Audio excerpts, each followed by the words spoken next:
Hello students, now welcome to Reshmi Singh classes. Today's topic is women, caste and reform.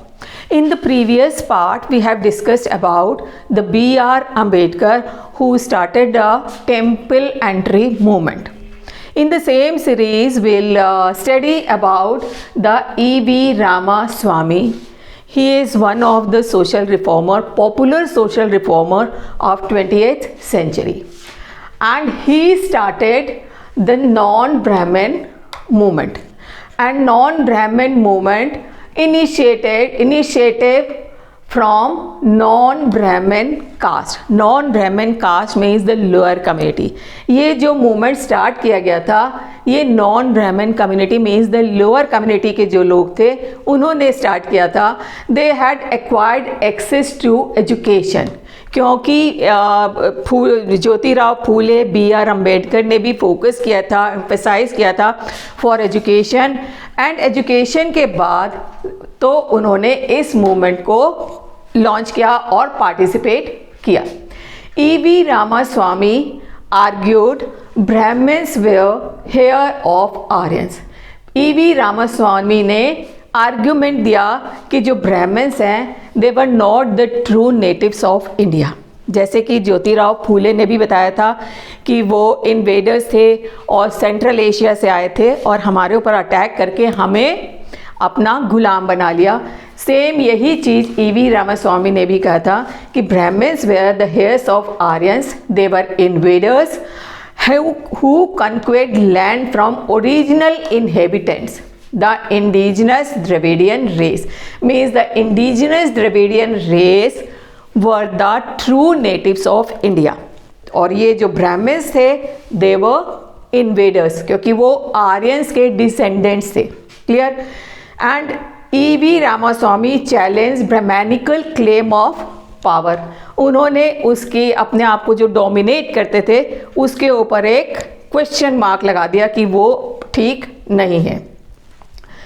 And E.V. Ramaswamy was called Periyar, means popularly प्यार से लोग उन्हें पेरियार कहते थे. And the Periyar means the great man और great soul. And he came from middle class family. वो middle class family को belong करते थे. And he had been ascetic. Ascetic means जो संत लोग होते हैं, साधु संत, वो पहले संत थे. And later he became a member of Congress और बाद में वो कांग्रेस के मेंबर बन गए. But he left Congress when he found sitting arrangements. उन्होंने एक बार कांग्रेस में एक फीस था और एक सिटिंग अरेंजमेंट में उन्होंने देखा the discrimination between the higher caste and lower caste. वहाँ पे लोअर कास्ट और हायर कास्ट के सिटिंग अरेंजमेंट में डिफरेंस किया गया था. हायर कास्ट के लोग अलग बैठे थे कुर्सी पे एंड द लोअर कास्ट के जो लोग थे उनको दूर नीचे बिठाया गया था. Then he left the Congress and he convinced that untouchables had to fight for their dignity. और उन्होंने लोअर कम्युनिटी के लोगों को कन्विंस किया कि अपनी डिग्निटी के लिए, सेल्फ रिस्पेक्ट के लिए उनको फाइट करना पड़ेगा. बिकॉज बिना फाइट के कोई चीज़ नहीं मिलती है. जैसे बिना रोए तो माँ भी दूध नहीं देती है, इसी तरह जब तक हम फाइट नहीं करेंगे तो हमें सेल्फ रिस्पेक्ट और डिग्निटी नहीं मिल पाएगी.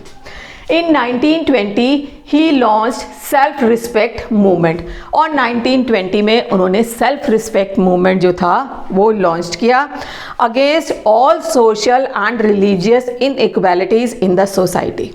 Not only against the caste distinction के अगेंस्ट में नहीं, बल्कि जितनी भी सोशल और रिलीजियस इनइक्वालिटीज़ हमारी सोसाइटी में थी उन सब के अगेंस्ट सेल्फ रिस्पेक्ट मूवमेंट उन्होंने स्टार्ट कर दिया.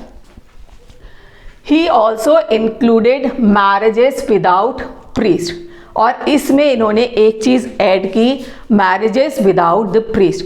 Because in marriages and ceremonies और रिचुअल्स जितने होते थे उसमें ब्राह्मण डोमिनेशन बहुत ज़्यादा था. उनको लगता था हमारे बिना ये नहीं हो सकता है. तो इसीलिए इन्होंने इस चीज़ को इंक्लूड किया कि जो मैरिजेस होंगी वो विदाउट प्रीस्ट होगी ताकि इनके डोमिनेशन को हम ख़त्म कर सकें. ठीक है. priest. He felt that all religious authorities saw social division and inequalities as God given. Untouchables had to free themselves from all religions in order to achieve social equalities.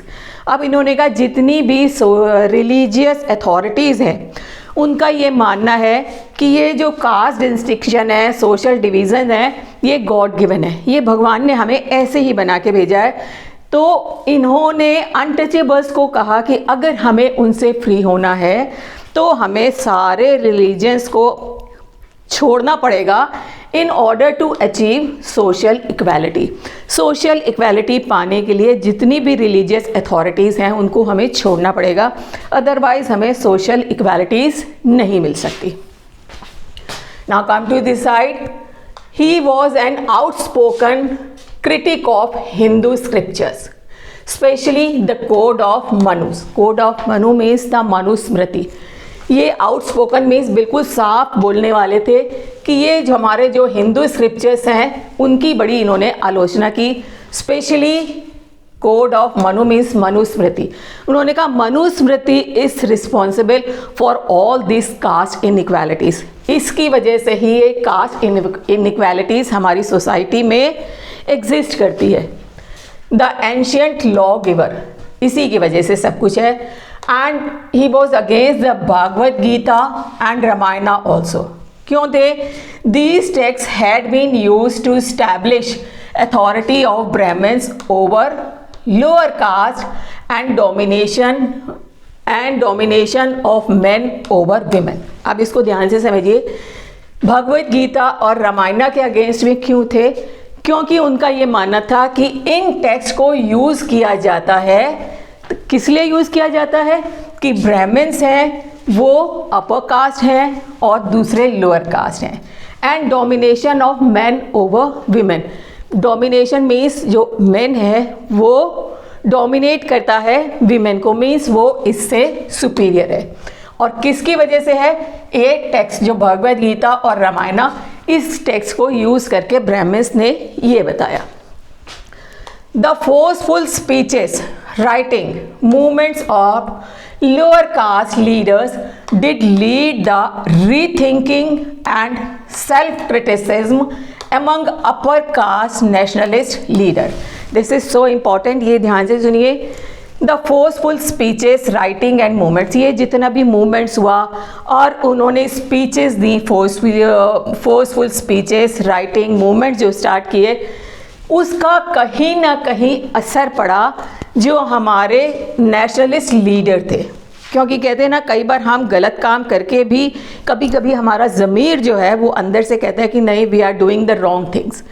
तो ये जो अपर कास्ट नेशनलिस्ट थे उनको इन speeches और movements और writings ने ये सोचने पे मजबूर कर दिया कि नहीं, जो ये कास्ट डिस्टिंक्शन है हमारी सोसाइटी में, this is not the correct thing. क्योंकि हम सब ईश्वर के बनाए हुए हैं और ये जो हम डिस्क्रिमिनेशन है in the society, it's not good. मतलब कुछ थिंकर्स को सोचने पे मजबूर कर दिया गया इनकी राइटिंग, स्पीचेस और मूवमेंट ने। लेकिन हर तरह के लोग होते हैं, कुछ थिंकर्स ने ये मानना शुरू कर दिया, but some orthodox Hindu society, उन्होंने दूसरे ढंग से रिएक्ट किया। They founded Sanatan Dharma Sabha and Bharat Dharma Mahamandal in north. इस तरह की एसोसिएशन उन्होंने नॉर्थ में बनाई। एंड ब्राह्मण सभा इन बंगाल। क्यों बनाई गई? इसके पीछे भी एक एम था। The object was to uphold caste distinction as a cornerstone of हिंदुज़्म।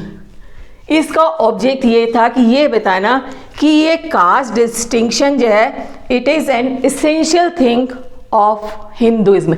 हमारे हिंदुइज्म जो है रिलीजन, उसकी एक एसेंशियल थिंग है जिसको सेंक्टिफाइड किसने किया है? स्क्रिप्चर्स ने। मीन्स हमारे जो रिलीजियस टेक्स्ट है उन्होंने हमें सेंक्शन किया है, सेंक्टिफाइड किया है कि कास्ट डिस्टिंक्शन ज़रूरी है, एसेंशियल थिंग है फॉर हिंदुइज्म।